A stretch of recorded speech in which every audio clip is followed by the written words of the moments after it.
नमस्कारम। सभी का स्वागत है मेरे चैनल में। जैसा कि वीडियो का टाइटल आपने देखा होगा, सदगुरु के जीवन से जुड़े कुछ इंसिडेंट्स, कुछ घटनाएं। घटनाएं तो ठीक है, पर केवल घटनाएं मैं यहाँ पर आपको बताने नहीं वाला हूँ। उनकी वो घटनाएं मैं इसलिए आपको बता रहा हूँ क्योंकि ऐसी पॉसिबिलिटीज आपकी जिंदगी में भी हो सकती है। तो किस तरीके से उन्होंने उन चीजों को टैकल करा और किस तरीके से उन चीजों से वो बाहर आए, ये चीजों को आपको देखना जरूरी है। इसीलिए मैंने 4-5 जो चुनिंदा इंसिडेंट्स हैं वो आपके सामने रखूंगा। बचपन में एक बार सदगुरु कहते हैं कि बचपन में उनको सांप पकड़ना या और भी बहुत सारी चीजों में इंटरेस्ट था। तो जहां पर भी उनको सांप दिखते वो उठा के पकड़ लेते। बोलते कि एक दिन वो एक पहाड़ी पर गए और एक पत्थर के नीचे उनको सांप दिखा। तो कोबरा था। उनको लगा सांप कोबरा पकड़ दो। जैसे उन्होंने गए उसके पास, उनको लगा कि एक सांप है, लेकिन जैसे ही वहां पर गए तो दो सांप एक साथ लिपटे हुए थे। और कहते हैं सदगुरु की, अगर आप इस स्टेट में, अगर दो सांप एक साथ लिपटे हुए इस स्टेट में अगर आप को छेड़ोगे तो वो आपको काटेंगे ही काटेंगे। जैसे ही वो देखते हैं कि दो है तो छोड़ते हैं, उनमें से एक सदगुरु पर अटैक करता है। और पहली बार जब वो अटैक करता है तो उसके दांत सदगुरु पे चुभते नहीं है, जहर वो छोड़ नहीं पाता। तो वो दोबारा से अटैक मारता है। वो इंश्योर करता है कि जहर छोड़ दूं, और वो दोबारा जब अटैक करता है तो सदगुरु के पैरों में जो है जहर आ जाता है। अब एक खुरापाती इंसान, बहुत ही खुरापाती, जितना आप सोच नहीं सकते, बहुत ही खुरापाती। इस इंसान को ये मालूम था कि अगर सांप काट लेगा तो काली चाय अगर आप पियोगे तो जहर का असर कम होता है। बहुत खतरनाक आदमी, मतलब कितना कितना एक छोटा बच्चा 10-12 साल का, उसको ये सब मालूम है। और उसके पास उस समय साइकिल हुआ करती थी। उसने साइकिल पे जो अपना पूरा सिटी थी, मैसूर, सब घूम लिया था। तो जैसे ही सांप सांप उनको काटते हैं तो अपनी साइकिल उठाते हैं और बहुत तेज चलाकर एक, जैसे ही उनको अगल बगल कोई घर दिखता है उस घर पे जाते हैं और दरवाजा खटखटाते हैं। वो घर से एक महिला बाहर निकल के आती है। तो वो महिला को बोलते हैं कि मेरे लिए फटाफट 10 से 12 कप मतलब काली चाय बनाकर दो, मुझे सांप ने काट लिया है, मुझे कोबरा ने काट लिया है। तो कहते हैं कि मैं 12 से 14 काली चाय के गिलास मैंने पिए और तब तक थोड़ा वो जहर का असर कम हुआ। उसके बाद बोला मैं घर गया और पहले सोचा कि घर वालों को बता दूं। फिर उन्हें लगा कि घर वाले बहुत हल्ला करेंगे, ऐसा वैसा। कहते हैं कि उस दिन मैं जल्दी ही सो गया। और फिर कहते हैं कि जब मैं सुबह उठा तब भी थोड़ा सा मेरे को फील हो रहा था कि मेरे को नींद आ रही है, पर वो जहर का असर मेरे ऊपर ज्यादा नहीं हुआ, वो जहर खत्म हो चुका था। सो कभी भी अगर आपके सामने भी ऐसी सिचुएशंस आती है और आपके पास कुछ भी रास्ता नहीं है तो ब्लैक टी आपके काम आ सकती है। बट ऐसा नहीं है कि घर वालों को नहीं बताना। उनके जो डॉक्टर, उनके पिताजी एक डॉक्टर ही थे, अगर वो अपने पिताजी को बताते तो शायद उनके साथ कुछ और ट्रीटमेंट किया जाता। दूसरा इंसिडेंट बहुत ही खतरनाक। इन जो सदगुरु जब बचपन में स्कूल जाते थे तो इनकी क्लास में एक लड़की भी हुआ करती थी। और ये लोग ना बचपन में ही एक दूसरे की अटेंडेंस लगा देते थे, प्रॉक्सी मार देते थे। तो 7-8 दिन से ये उस लड़की की प्रॉक्सी मार रहे थे। और जब 10 से 15 दिन बीत गए तो इन्होंने पता किया कि वो लड़की स्कूल आ क्यों नहीं रही।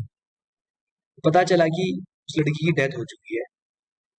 सदगुरु ने सोचा कि ये जो कल तक हमारे साथ हमारी क्लास में आती थी, ये मर के गई कहाँ। तो इन्होंने सोचा कि मैं ये ढूंढूंगा कि मर के गई कहाँ। तो इन्होंने प्लान करा कि मैं भी मरूंगा। सो इनके पास जो भी इनके पैसे इकट्ठा थे, जो भी चीजें थी, मूल्यवान चीजें, इन्होंने अपने दोस्तों में बांट दी। बोला तो मैं तो मरने वाला हूँ, मैं क्या करूंगा इन चीजों का, तुम रख लो। बोलते हैं फिर मैंने अपने घर में जो नींद की गोली थी, इनके पापा के पास डॉक्टर थे। नींद की गोलियां का मतलब 12-14 जितनी भी होगी, बोला एक साथ खा ली और लेट गया। सोचा कि आज मैं फाइंड फाइंड आउट करूंगा कि वो मर के गई कहाँ। तो कहते हैं कि 3 दिनों के बाद मेरी हॉस्पिटल में आंख खुली और मेरे घर वाले मेरा पेट, मतलब डॉक्टरों ने मेरा पेट धोया। मतलब पेट अगर आप धोओगे नहीं तो वो आपके पेट में अगर रहेगा तो जाहिर सी बात है आपकी नसों में भी जाएगा। फिर जब इनके घर वाले इनसे पूछते हैं कि आपने क्या किया था, बोलते हैं कि मैंने कोई गलती से कुछ फल खा लिया था जिसकी वजह से मैं इस हालत में पहुंचा। बोला कि वो कहते हैं कि कोशिश मैंने करी थी बट नहीं पहुंच पाया, लेकिन मन के अंदर जिज्ञासा थी ये सब जानने की, लड़के लोग मर के कहाँ जाते हैं। आज की डेट में बुक है सदगुरु की, death and inside story, Hindi में भी आ चुकी है। आप जो लोग इसके बारे में जानना चाहते हैं जरूर जरूर एक बार वो किताब पढ़े। वो किताब उन लोगों के लिए है जो एक दिन मरेंगे, जिनको लगता है वो नहीं मरेंगे ना पढ़े, बट जिनको लगता है कि उन्होंने मरना ही है, प्लीज प्लीज एक बार उस किताब को जरूर जरूर पढ़े। एक और इंसिडेंट, सदगुरु अपने कॉलेज में, स्कूल लाइफ में स्पोर्ट्स में बहुत एक्टिव थे, बहुत ज्यादा एक्टिव थे। तो कहते हैं फुटबॉल टीम में मैं फुटबॉल खेलता था, फुटबॉल टीम में थे बोलते हैं। तो एक दिन फुटबॉल खेलते खेलते इनकी टक्कर हो गई और इन्हें फील हो गया कि इनका पाँव टूट गया है। तो चुपचाप जाकर एक ग्राउंड के बाहर बैठ गए और बोलते हैं कि मैं वहां 1 से 1.5 घंटा बैठा रहा और 1 या 1.5 घंटे के बाद मेरे पैर की हड्डी जुड़ चुकी थी। अब ये चीजें आपको लगेगा कि हवाई बातें हो रही है, पता नहीं क्या बोला जा रहा है, बट ये उन्होंने अपनी 2 या 3 बुक्स में लिखा है। और एक इंसान का मैंने रिव्यू भी पढ़ा, मतलब एक इंसान जो सदगुरु के साथ कैलाश गया था, उस व्यक्ति ने बताया है कि उसके पाँव में जो लिगामेंट होता है वो टीयर हो गया था। तो डॉक्टर ने बोला था बिना ऑपरेशन के ये ठीक नहीं हो सकता, लेकिन सदगुरु ने उसे कहा कि तू चल मेरे साथ बस, और उसको ऑपरेशन कराने की कोई जरूरत नहीं पड़ी थी। तो ये सारी चीजें पॉसिबल है, बट एक पर्टिकुलर तरीके से इन चीजों को आप एक्सेस कर सकते हो। सदगुरु कहते हैं कि ये शरीर अंदर से ही बना है। तो जब आपकी हड्डी आपके शरीर के अंदर से ही बनी है, तो क्या अगर वो हड्डी टूट गई तो ये अंदर से ही तो जुड़ेगी, बशर्ते कि आप उस डायमेंशन को टच करें जिसकी वजह से ये सारी चीजें हो रही है। एक और इंसिडेंट, ये तो बहुत ही जबरदस्त है। ये आपकी जो लिमिटेशन आपने बना रखी है इनको तोड़ना है, इनसे बाहर निकलने के लिए मैं आपको बता रहा हूँ कि ऐसी ऐसी पॉसिबिलिटीज भी है।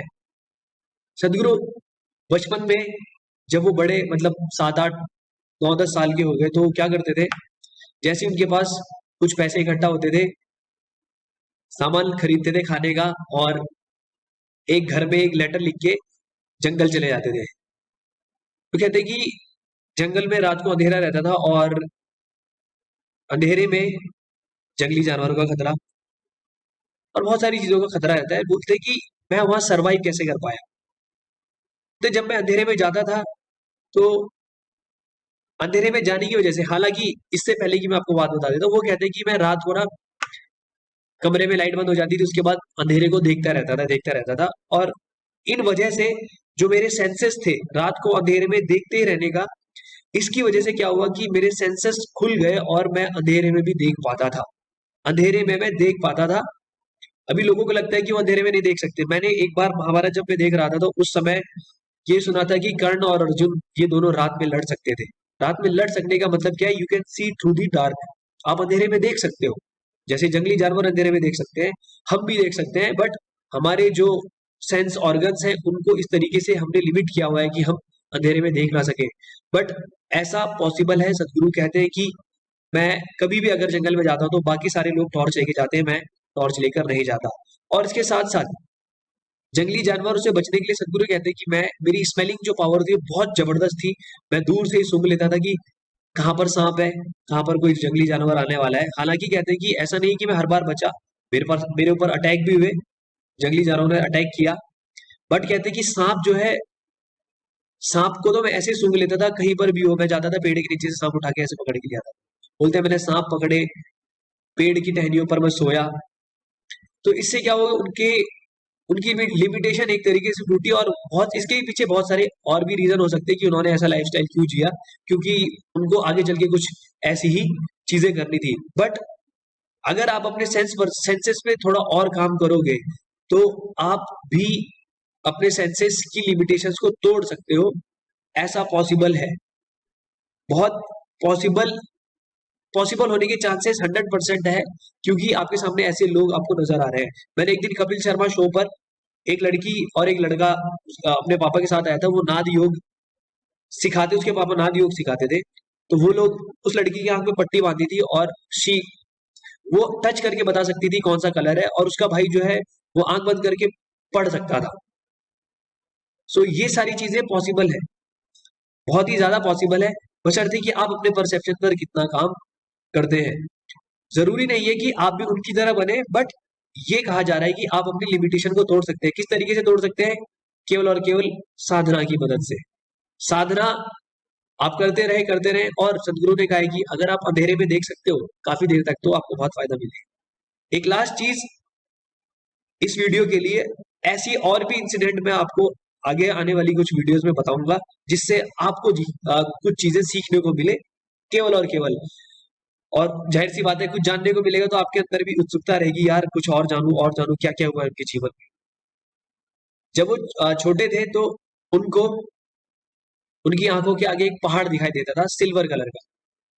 16 साल तक उनको ये पहाड़ दिखाई देता था, और एक दिन उन्होंने, मतलब वो झिझकते थे अपने दोस्तों से पूछने में, उनको लगता था कि उनके दोस्तों की हर किसी को पहाड़ दिखाई देता है। तो एक दिन उन्होंने अपने दोस्तों से पूछ लिया कि क्या तुम्हें भी पहाड़ दिखाई देता है अपनी आंखों के आगे? तो उनके दोस्तों ने शायद उनका मजाक भी उड़ाया और बोला कि हमें तो नहीं दिखता। तो उसके बाद सदगुरु कहते हैं कि उसके बाद मैंने अपनी खोज शुरू करी कि ये पहाड़ है क्या, और बोलते कि शायद 19 साल की उम्र में उनको पहली बार वेलेंगिरी माउंटेन दिखे, और वो वही माउंटेन थे जिनके जो उनको आंखों के आगे दिखते थे। बोलते जिस दिन मैंने पहली बार वेलेंगिरी माउंटेन को देखा था, उस दिन मेरी आंखों के आगे वो दृश्य दोबारा नहीं आया, क्योंकि मेरे को पता चल गया था कि इस पहाड़ से मेरा कोई लेना देना है। और आज की डेट में जो सदगुरु का आश्रम है, ध्यानलिंगम है, वो वेलेंगिरी माउंटेन के पास ही बना है पूरा आश्रम। सो ये कुछ बातें थी, कुछ इंसिडेंट थे। मैं आशा करता हूँ कि आप लोग इनसे कुछ ना कुछ सीखे होंगे और इंस्पायर होंगे। बहुत सारी चीजें आप कर सकते हो जो आप सोचते हो कि हम तो ऐसे ही हैं और हम कर नहीं सकते। लोग सोचते हैं कि हम 2 घंटे पढ़ाई नहीं कर सकते, पर मेरी खुद की बहन है, वो 18-18, 20-20 घंटे बैठकर पढ़ाई कर देती है। पहले बचपन में वो भी नहीं कर सकती थी, लेकिन आज की डेट पे जो उसको करना है, वो अपनी लिमिटेशन को एक तरीके से तोड़ रहा है। ऐसा नहीं सोचना जो इंसान केवल पढ़ रहा है वो आगे स्पिरिचुअलिटी में नहीं बढ़ सकता। बिल्कुल बढ़ेगा, ये गारंटी है, क्योंकि आप अपने लिमिटेशन को ब्रेक कर रहे हो। इस बात की, जहां तक मेरे को लगता है कि ऐसा बहुत ही 100% पॉसिबल है, क्योंकि हर इंसान अपनी जो लिमिटेशंस तोड़ रहा है उसको ट्रांसफॉर्म करना बहुत आसान है, ऐसा सदगुरु ने बोला है। अगर आप एक्सट्रीम पर रहोगे तो आपको ट्रांसफॉर्म करना बहुत आसान है। सो आप भी अपनी लिमिटेशन को तोड़ने के लिए कुछ ना कुछ चीजें करते रहें।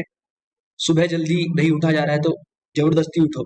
सदगुरु कहते हैं कि अगर लिमिटेशन को ब्रेक करना है, प्यास लग रही है, पानी मत पियो, कुछ देर तक पानी मत पियो। भूख लग रही है, बहुत जबरदस्त भूख लगी है, सदगुरु कहते हैं खाना तुम्हारे सामने आ गया, 5 मिनट बाद खाओ। It will make you stronger, और साथ ही साथ आपकी लिमिटेशंस को तोड़ेगा। अगली वीडियो में अगले कुछ इंसिडेंट के साथ आपके सामने आऊंगा। और अगर आपको ये वीडियो अच्छी लगी तो प्लीज कमेंट में बताइएगा। अगर अच्छी भी नहीं भी लगेगी तो भी बता दीजिएगा, मैं आगे कंटिन्यू नहीं करूँ। सो मिलते हैं अगली वीडियो में, तब तक के लिए नमस्कार, धन्यवाद।